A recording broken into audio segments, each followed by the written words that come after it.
Bachelor পয়েন্টের season 5 কি শেষ হয়ে যাবে তাই কোনো আন্দোলনের মুখে পড়ে আবার 6 আসতে পারে একটু জানতে চাচ্ছি। আসলে ব্যাচেলর পয়েন্ট 1 যখন করেছিলাম তখন জানতাম না 2 করতে হবে। যখন 2 করেছি তখন ভাবলাম যে এই বুঝি সব শেষ। 3 যখন করি তখন আসলে আমি অ্যাজ এ রাইটার আমার যেখানে স্টপ করা তখন স্টপ করেছিলাম। তারপর যখন অডিয়েন্সের ভালোবাসা পেয়েছি, অডিয়েন্স আবার চাচ্ছে, তখন আমি সিজন 4 এর পরিকল্পনা করি। সিজন 4ও আমি আসলে অ্যাজ এ রাইটার যেখানে স্টপ করতে ইচ্ছা করছে আমার এখানে আমি স্টপ করেছি। আমি স্টপ করে দেখতে চেয়েছিলাম যে অডিয়েন্স এটার পরবর্তী গল্প দেখতে চায় কিনা।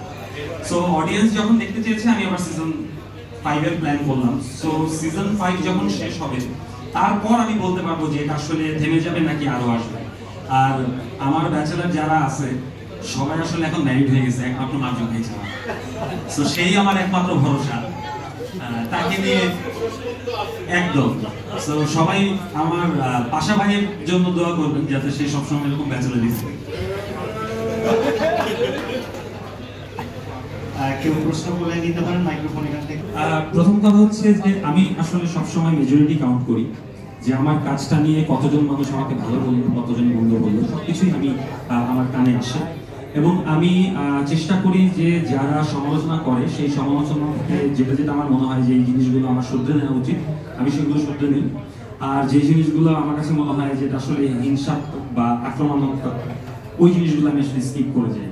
এবং দর্শকের ভালোবাসা পেয়েই আসলে ব্যাচেলর পয়েন্ট সিজন 5 পর্যন্ত আমরা আসতে পেরেছি।